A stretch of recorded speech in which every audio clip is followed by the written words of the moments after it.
ओम शांति। जय श्री राम। प्यारे भाइयों और बहनों, आप सभी को हृदय से बारंबार आज के शुभ दिवस की अर्थात विजयादशमी की आपको, आपके परिवार के सभी जनों को हमारी ओर से ढेर सारी शुभकामनाएं स्वीकार हो। प्यारे बहनों और भाइयों, आज मन में विचार आया कि विजयादशमी विजय का प्रतीक दिवस मनाने के साथ साथ क्यों ना हम अपने इस जीवन में उन बातों को उतारें जो मर्यादा पुरुषोत्तम श्री राम के जीवन काल से हमें सीखने को मिलती हैं, देखने को मिलती हैं, सुनने को मिलती हैं। प्यारे बहनों और भाइयों, आज का शुभ दिवस हमारे लिए सदैव के लिए शुभ बन जाए, हमारा जीवन ही शुभ बना दे आज का दिवस। तो ऐसी कुछ संकल्पना लेकर के आपके सामने आज हाजिर हुआ हूँ। आप सभी का पुनः बारंबार स्वागत है, सत्कार है, अभिनंदन है इस आपके अपने इजीवे मुरली दर्शन चैनल पर। अगर आप पहली बार आए हैं तो आपसे विनम्र निवेदन है कि इसको सब्सक्राइब करें बेल आइकॉन दबाकर, ताकि आपको हर अच्छी खबर रहे मिलती सदा, और जो दिल को छू जाए वो दूसरों तक भी भेजने का प्रयास करें। ये बहुत बड़ा पुण्य है। चलिए प्यारे बहनों और भाइयों, समय की सीमा को देखते हुए आज के जीवन में जब हम कुछ देखते हैं कि हमारे आसपास जो समय है, जो वातावरण है, उसका व्याख्यान करने की आवश्यकता नहीं है। अब जरूरत है हमें अपने को शक्तिशाली बनाने की, जरूरत है हमें भविष्य का दिग्दर्शन करने के साथ साथ अपने आप को सजग प्रहरी अपने लिए और अपनों के लिए बनाने की। प्यारे देशवासियों, श्री राम के वंशजों, जय श्री राम का उद्घोष करने के साथ अपने जीवन की शुरुआत करने वाले प्रभु प्रेमियों, आज हम उस दिव्य और महान विभूति के जीवन से कुछ सीखने का प्रयास करें। तो आइए सर्वप्रथम हम देखते हैं वो सुंदर सलोना अच्छा सा बच्चा जो बचपन से ही नटखट नहीं, गंभीर मुस्कुराता चेहरा, हम सीखें उनसे कुछ। बचपन से लेकर के अंतिम क्षणों तक जीवन के हर परिस्थिति रूपी पेपर को पास करने वाला वो इस महाविद्यालय, ये संसारिक महाविद्यालय है, इसका उच्च शिखर का विद्यार्थी और स्वयं प्रोफेसर, जीवन के हर पल में सफल होने वाला व्यक्तित्व का धनी, जिन्हें हम सम्मान से प्रभु श्री राम, भगवान श्री राम, मर्यादा पुरुषोत्तम श्री राम की उपाधि देते हैं। तो आइए उनके जीवन से हम कुछ सीखेंगे, तो हमारा ये जीवन भी अनमोल बन जाएगा, आदर्श बन जाएगा। जीवन में सुख शांति की फुहार आने लगेगी। जैसे उन्होंने अपने जीवन में, आप देखिए आपके इर्द गिर्द भी ऐसे लोग होंगे, उनके जीवन से हम सीखते हैं। कैकेयी महाराज दशरथ की अति प्रिय जीवन साथी। तो ऐसा नहीं है कि कोई खराब है इस धराधाम पर, आप देखें, उन्होंने महाराज जी का जीवन संकट में था, उन्होंने बचाया, प्रतिज्ञाएं करवाई, और उसके बाद में उन प्रतिज्ञाओं का जो निचोड़ निकला वो हम सब जानते हैं। तो प्लीज आप सभी से मेरा नम्र निवेदन है, कोई कितना भी प्रिय हो, प्रतिज्ञाबद्ध मत होइए, नहीं तो आज के समावेश में आप अपने आप को महाराज दशरथ के जैसे ठगा हुआ महसूस करेंगे। आपके पास कोई नहीं होगा। ये हमें सिखाने के लिए बातें हैं, सिर्फ सुनने के लिए, देखने के लिए नहीं। कोई कितना भी प्रिय हो, सबसे पहले किसी व्यक्ति विशेष एक को प्रिय मत बनाइए। हम सबके हैं और सभी हमारे हैं। ये युक्ति, ये पंक्ति अपने जीवन में धारण कीजिए। संभव है, आप चाहें तो। दूसरा, मंथरा जैसे व्यक्तित्व हमारे आसपास घूमता है। चाटुकारी लोग, मेहनत करने वाले को लोग नहीं पहचानते, लेकिन ऐसे लोगों पर कुर्बान हो जाते। तो प्लीज संभालिए अपने आप को। जो आपकी तारीफों के पुल बांधते हैं लेकिन आपकी कमियों का वर्णन नहीं करते, आपके सुख शांति से भरा हुआ जो जीवन महल है, संकल्पित होते हैं उसको नष्ट करने के, तो ऐसे से अपने आप को बचाइए, अर्थात अपने जीवन को बचाइए। अगर आप पुत्र हैं तो आज्ञाकारी पुत्र श्री राम जैसा संसार में आज तक नहीं होगा। आगे की भविष्यवाणी मैं करता नहीं। जिसका अगले ही दिन राज्याभिषेक होने वाला हो और पिता की आज्ञा को पाकर वो उसी क्षण, उसी दिन जंगल के लिए प्रस्थान कर ले, और जिस व्यक्ति के कारण से हुआ हो उसको सम्मान सहित नतमस्तक होकर आशीर्वाद लेकर सीखना है। थोड़ा समय लगता है इन बातों में, लेकिन फल बहुत उत्तम निकलता है।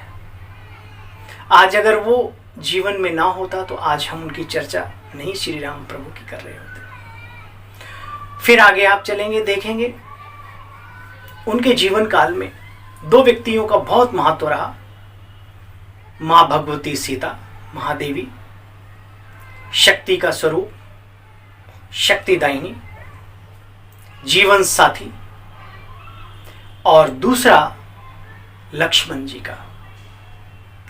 तो ये दोनों ही व्यक्ति, दोनों ही जो पात्र हैं, हमें ये सिखाते हैं कि अपने मन में जो लक्ष्य धारण किया है उसको कभी अपने मन से जुदा ना होने दो, अपने जीवन के सफर से दूर ना होने दो। उस लक्ष्य को अपने साथ रखो, अंगीकार करके चलो।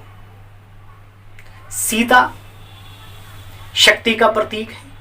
अगर अपने जीवन में इस बात को हम लें तो आप देखेंगे सीता जैसी धर्म निभाने वाली पत्नी। आज लोग बातें तो करते हैं, जन्म जन्म नहीं 7 जन्म तक, 7 जन्म नहीं जन्म जन्म तक। वर्तमान की जो व्यवस्था है, जो दुर्दशाएं हो रही हैं परिवार की, हम सब उससे अवगत हैं। तो आइए महारानी भगवती सीता से हम सभी बहनें भारतीय संस्कृति को सिरोधार्य करते हुए हम आज प्रण करें, कुछ भी हो हम अडिग रहेंगे, संकल्पित रहेंगे अपने परिवार को एकत्रित करने में, जो बिखरा हुआ समाज है उसको इकट्ठा करने में, और जो व्यवस्था के द्वारा हमें जिनके प्रति बनाया गया है उनके प्रति हम जीवन भर समर्पित रहेंगे। और आपका यही समर्पण बुरे से बुरे व्यक्तियों को भी परिवर्तन कर देगा, ये आपको फायदा मिलेगा। लेकिन उसके लिए आपको खुद संकल्पित होना पड़ेगा। अन्यथा जब आप संकल्पित नहीं होते हो तो बचते तो आप भी नहीं हो। दूसरे को बर्बाद करने वाला खुद कभी आबाद नहीं हो सकता। दूसरे का सम्मान ना करने वाला खुद सम्मान का पात्र कभी नहीं हो सकता। उसके अपने बच्चे, उसके अपने बुजुर्ग, उसके अपने लोग अपनी नजरों से उसे गिरा देते हैं। तो ये हमारी संस्कृति हमें सिखाती है कि सीता माँ की रसोई बड़ी मशहूर है। घर में भोजन बनाएं, प्रभु की याद में बनाएं, भक्ति भाव से बनाएं और सभी को खिलाएं। आपका घर घर नहीं, स्वर्ग की अनुभूति कराने वाला स्थान बन जाएगा। आप एक बार करके देखें। मेरी बहनों, आप शक्ति हैं, आप पूजनीय हैं, आप आदरणीय हैं, आप सशक्त हैं। हर बात में आप जो चाहें सो कर सकते हैं। इस संकल्प को लेकर अपने घर को आश्रम, स्वर्गमयी अनुभूति में परिवर्तन करने का संकल्प लें। आगे जब हम आगे बढ़ते हैं जीवन के सफर में, चाहे स्त्री हो चाहे पुरुष हो, तो बहुत सारी बातें आती हैं। अपनत्व तो रोकता है आपको, ना जाओ मुझे छोड़कर अपने लक्ष्य की तरफ। लेकिन जिसे लक्ष्य को हासिल करना है, अपनत्व में भी ठहरता नहीं है। फिर कुछ विकृतियां, कुछ ऐसी शक्तियां आती हैं, वो रोकती हैं। कहां जा रहे हो, ठहरो। जिनको राक्षसियों का रूप दिया है। तो हमें सजग रहना है, चारों तरफ चौकन्ना रहना है। दो आंखें और तीसरी बुद्धि की आंख के द्वारा जो है हमें चारों दिशाओं में एक्टिव रखना है अपने आप को। कहीं से कोई आसुरी संकल्प, व्यर्थ और नेगेटिव थॉट्स हमारे अंदर कहीं प्रवेश तो नहीं कर रहा है। और प्रवेश कर ही जाए तो उसका ज्ञान से, यानी समझ से उसको नष्ट करो और आगे बढ़ो। जब आप आगे बढ़ते हैं तो ऐसा नहीं है आपके जीवन काल में सारे आपके दुश्मन ही दुश्मन नजर आते हैं। नहीं, ऐसा नहीं है। पहचानिए उन लोगों को जो आपके कंधे से कंधा मिलाकर अपना जीवन कुर्बान करने के लिए तैयार हैं। पहचानिए उन महान शक्तियों को जो आपको आगे बढ़ता हुआ देखना चाहते हैं। पहचानिए उन महान विभूतियों को जो आपको रोज अपने संकल्पों से, अपने शब्दों से ऊर्जा प्रदान कर रहे हैं। उनका साथ लीजिए और सिर्फ साथ लेकर के ही नहीं आगे बढ़ना है, कृतज्ञ रहिए उन सभी के, चाहे वो व्यक्ति हो, वस्तु हो, प्रकृति की कोई भी चीज हो। और आगे जब आप बढ़ते हैं तो प्रकृति आपका बहुत साथ भी देती है, पेपर भी लेती है, ऐसा नहीं है। सीता माँ के जीवन काल से एक बहुत ही अच्छी बात हम सभी को सीखने को मिलती है, जो आजकल हमें बहुत जरूरत है जीवन में, कि साधु के वेश में एक राक्षस प्रवृत्ति का व्यक्ति आता है और सीता माँ का हरण कर लेता है। उससे पहले आपने देखा होगा कि वो सीता जो राम के बिना रह नहीं सकती थी, वो सीता माँ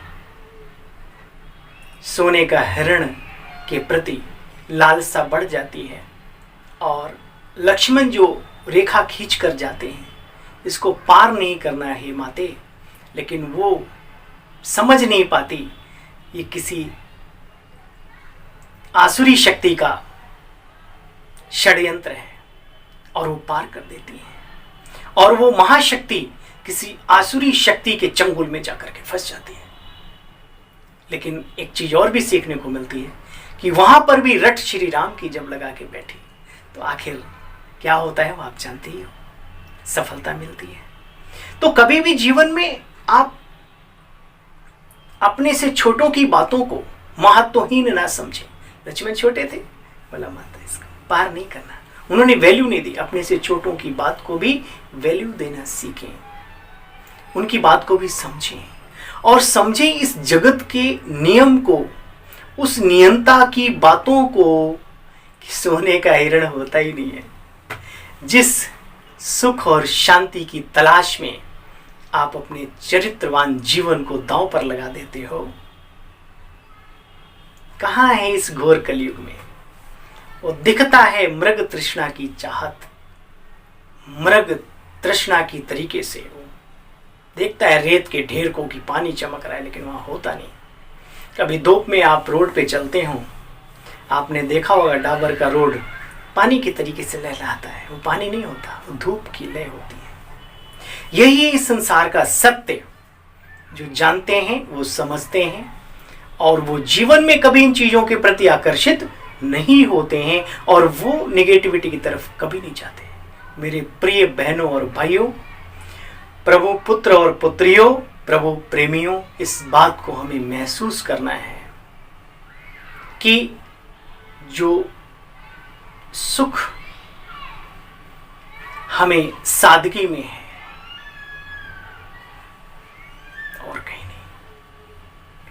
फिर जब हम आगे बढ़ते हैं तो उन लोगों से भी सीखिए जो मर्यादा पुरुषोत्तम श्री रामचंद्र जी के जीवन काल में आते हैं और उनको विजयी बनाने के निमित्त बनते हैं। हनुमान को दिखाया हृदय में श्री राम। वाह, भक्त हो तो ऐसा, अगर आप अपने आप को प्रभु का भक्त कहलाते हो, अपने कार्य के प्रति अगर आप भक्ति भाव पैदा कर लो हृदय में, उस किसी भी क्षेत्र में ये बातें काम आती है। आपका इष्ट भी आपके गुणगान करने लगेगा। करके तो देखिए। सुग्रीव जैसी अंदर बुद्धि को धारण कीजिए। कैसे होगा, क्या होगा, आपने देखा होगा हनुमान जब नहीं जा रहे थे, बोले हम ये कहाँ कैसे पार कर पाएंगे, तो उन्होंने शाबाशी दी। तो सीखिए सुग्रीव से, अपने छोटों को, अपने से जिन्हें आप निम्न समझते हो, या अपने आप को जब कभी आप निराश हो, हताश हो, तो अपनी पीठ थपथपाइए। नहीं, मैं क्यों नहीं कर सकता इस कार्य को, मैं ही वो हूं जो मैं कर सकता हूं। दीजिए विचार सुग्रीव बनकर अपने आप को, अपने हनुमान को। आप देखेंगे इसका फल बहुत अच्छा होगा। फिर आगे आप देखेंगे जब आगे बढ़ते तो आप हैरान होंगे, हनुमान के जीवन काल में राक्षस प्रवृत्ति वाले भी उनके सहयोगी साथी बन गए, है ना। जब आगे बढ़ते हैं, श्रीलंका में प्रवेश करते हैं हम लोग चल के, फिर आपने देखा होगा वहां पर एक सोने वाला व्यक्ति बड़ा गहरा था, गहन निद्रा। तो अपने जीवन में इस आलस्य रूपी जीव को पनपने ना दें किसी भी कीमत पे, वरना आप कितने भी शक्तिशाली हों, आपकी सारी शक्तियां फेल होने वाली हैं। और जिन लोगों को एक बड़ी शिकायत रहती है, क्या करें, समय ऐसा है, वातावरण ऐसा है, हम कहां अच्छे बन सकते हैं, तो सीखिए विभीषण जी से, जो चारों तरफ राम का नाम तो छोड़ो, किस तरीके के लोगों को दिखाया गया है। उनके बीच रहकर बहुत चतुराई से, एक छोटा सा मैं आपको बताऊं, एक बार विभीषण जी को कहा कि भाई चलिए, आपको बुलाया गया है। बोले किस लिए? बोला राजन ने बुलाया, तुम यहाँ लंका में राम का नाम लेते हो।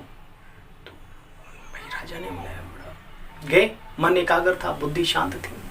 बोला हाँ राजन, कौन कहता है मैं श्री राम का नाम लेता हूँ? बोला नहीं, तुमने कुटिया में चारों तरफ लिखवा रखा है और ऐसे ऐसे कर रखा है। बोले भाई, मैं तो आपका और आपके घर में जो हमारी भाभी श्री हैं उनका नाम लेता हूँ। कैसे? बोला राम माना रावण, माँ माना मंदोदरी। तो वो खुश हो गया, अरे वो हाँ ठीक है तुम लोग। तो युक्ति युक्त जीवन जिए, कैसा भी समाज हो, कैसा भी हो, आप अपने बहाना नहीं दे सकते कि हम अच्छे नहीं बन सकते, हम अच्छे कार्य नहीं कर सकते। नहीं, उसका तरीका है, उसकी युक्तियां हैं, उनको सीखे इस रामायण के से, रामचंद्र जी के जीवन काल से। फिर आप और भी आप आएंगे कि अहंकार, बहुत शब्दों का प्रयोग ना करते हुए, अहंकार सबसे बड़ा दुश्मन है। और जिस व्यक्ति के जीवन में अहंकार प्रवेश कर लेता है, वो जिद्दी और हठी बन जाना उसकी प्रथम पहचान है।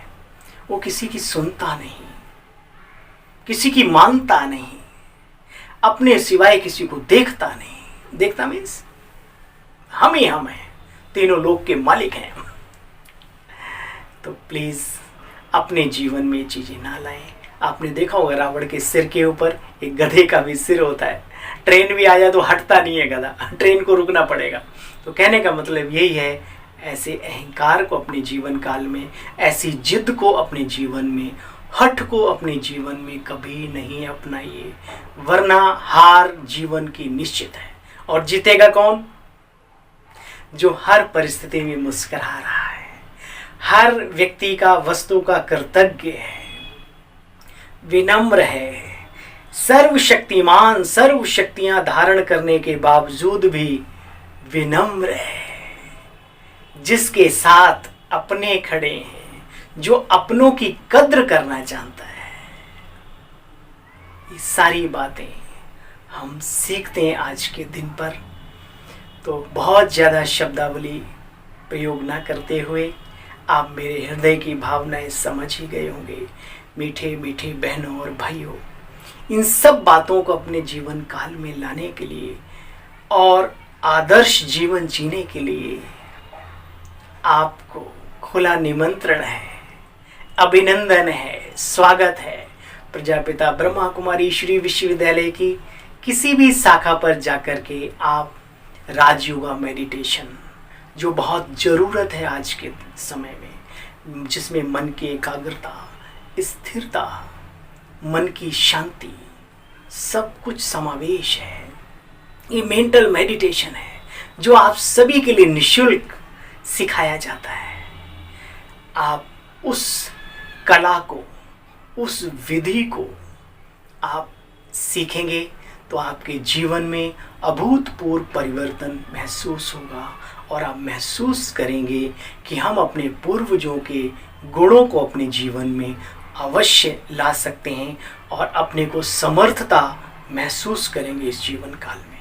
तो आइए पुनः एक बार आप सभी का आज के शुभ दिवस पर, अर्थात बुराई के ऊपर अच्छाई के विजय दिवस पर, यानी विजयादशमी पर, आप सभी को हमारी ओर से एवं प्रजापिता ब्रह्मा कुमारी श्री विश्वविद्यालय की ओर से ढेर सारी शुभकामनाएं, खूब सारी बधाइयाँ स्वीकार हों, स्वीकार हों, स्वीकार हों।